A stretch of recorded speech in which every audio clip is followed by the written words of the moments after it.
अच्छा, एक situation imagine कीजिए। आपके पास दुनिया की सबसे बड़ी लाइब्रेरी है, मान लीजिए हडूप। इसमें इतनी किताबें हैं कि मतलब आप गिने ही नहीं सकते। लेकिन एक प्रॉब्लम है। जो लाइब्रेरियन है वो सिर्फ एक बहुत ही अजीब, बहुत ही कॉम्प्लेक्स भाषा समझते हैं, मैप रिड्यूस। अब अगर आपको जो नॉर्मल भाषा जैसे एसक्यूएल बोलते हैं कोई जानकारी चाहिए तो आप क्या करेंगे? और आज हम इसी प्रॉब्लम के एक बहुत ही जीनियस सॉल्यूशन पे बात करने वाले हैं, अपाचे हाइव। ये वो टूल है जो उस बड़ी सी लाइब्रेरी के लिए एक तरह से एक परफेक्ट ट्रांसलेटर का काम करता है। हाँ, और आज की हमारी ये बातचीत कई टेक्निकल सोर्सेज पर आधारित है, जिनमें हाइव के आर्किटेक्चर और उसकी वर्किंग पर काफ़ी डिटेल्ड वीडियोस भी शामिल हैं। हमारा मिशन ये समझना है कि आखिर हाइव को बनाने की ज़रूरत ही क्यों पड़ी, ये पर्दे के पीछे काम कैसे करता है, और कैसे ये टेराबाइट्स के रॉ डेटा को एक ऐसी स्ट्रक्चर जानकारी में बदल देता है जिससे कोई भी आसानी से सवाल पूछ सके। तो चलिए इसकी पैदाइश की कहानी से शुरू करते हैं।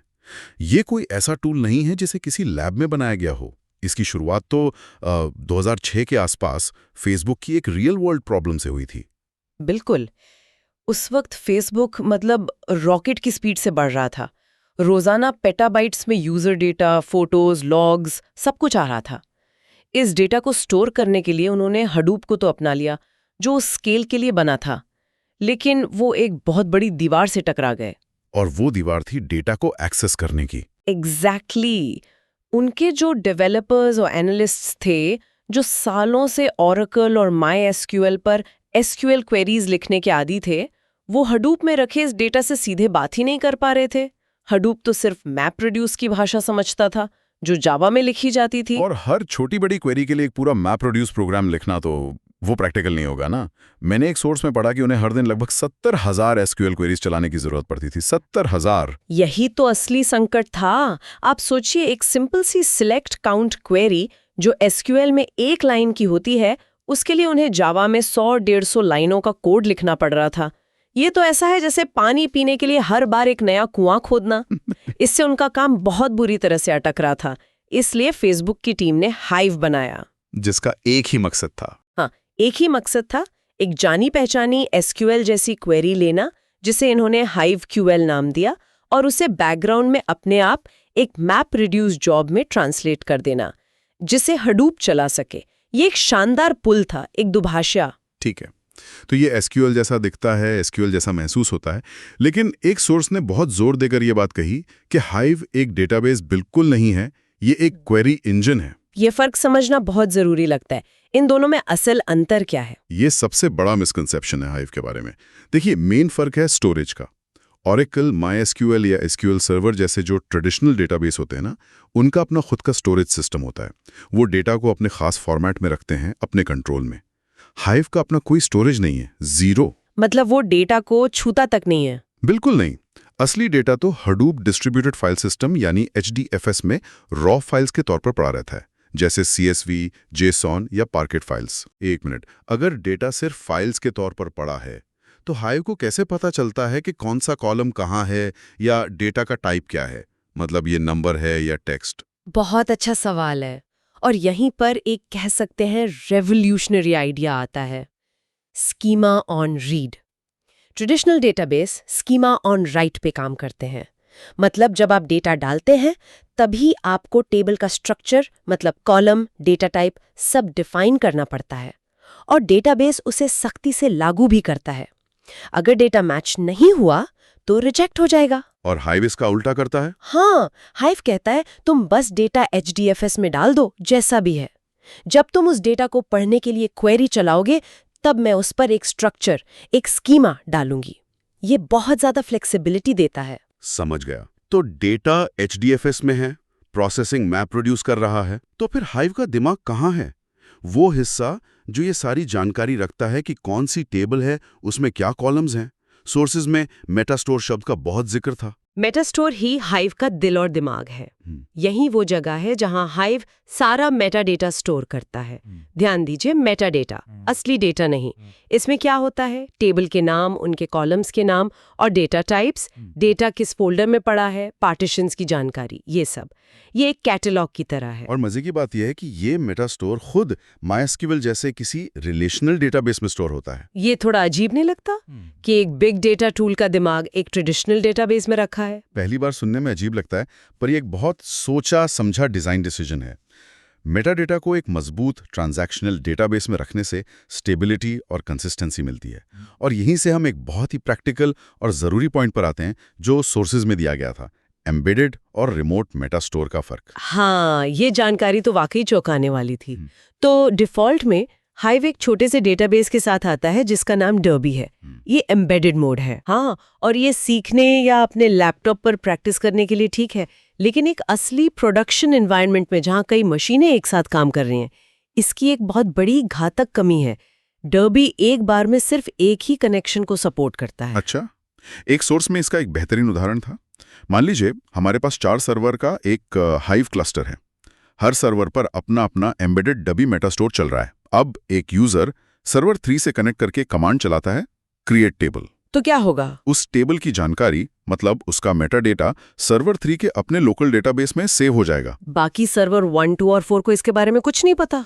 और फिर अगर कोई दूसरा यूजर सर्वर 1 से कनेक्ट करके उसी टेबल में इंसर्ट करने की कोशिश करें, तो सर्वर 1 अपने लोकल डर्बी मेटा स्टोर में देखेगा, उससे वो टेबल मिलेगी ही नहीं और वो टेबल नॉट फाउंड का एरर दे देगा। पूरा सिस्टम टूट गया।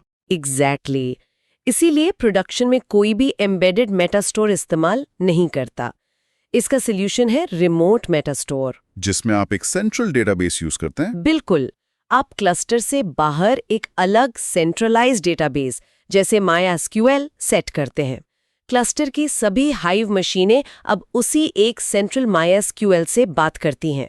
अब जब सर्वर 3 पर क्रिएट टेबल कमांड चलती है तो मेटाडेटा उस सेंट्रल MySQL में सेव होता है, और जब सर्वर 1 पर इंसर्ट कमांड आती है तो वो भी उसी सेंट्रल MySQL को देखता है, उसे टेबल मिल जाती है और सब कुछ आराम से काम करता है। मतलब पूरा क्लस्टर एक ही दिमाग शेयर कर रहा होता है। सही। ये सिर्फ एक टेक्निकल चॉइस नहीं, बल्कि कोलैबोरेशन को एनेबल करने का तरीका है।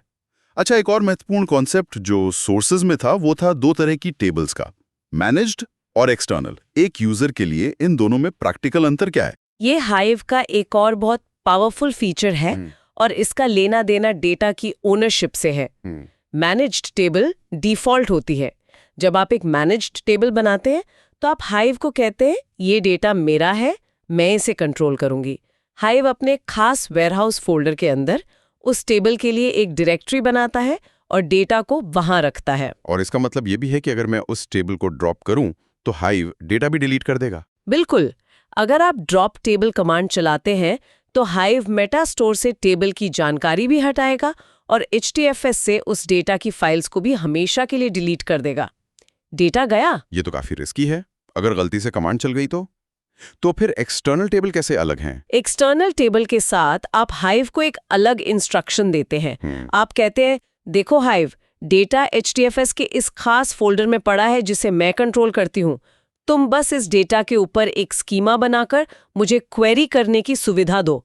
आप टेबल बनाते समय लोकेशन कीवर्ड के साथ HDFS का पाथ बताते हैं। तो अब अगर मैं ड्रॉप टेबल चलाऊं तो हाइव सिर्फ अपने मेटा स्टोर से उस टेबल की जानकारी हटाएगा।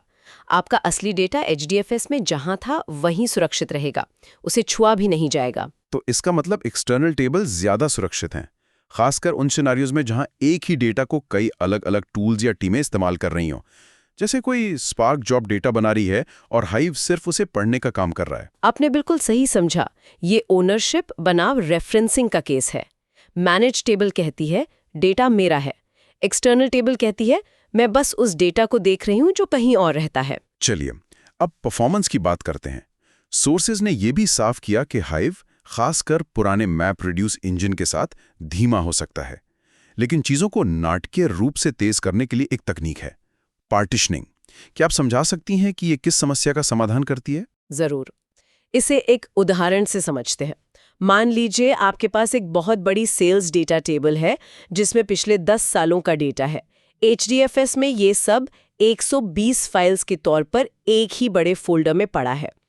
अब आप एक क्वेरी चलाते हैं कि मुझे सिर्फ अप्रैल 2023 की सेल्स दिखाओ।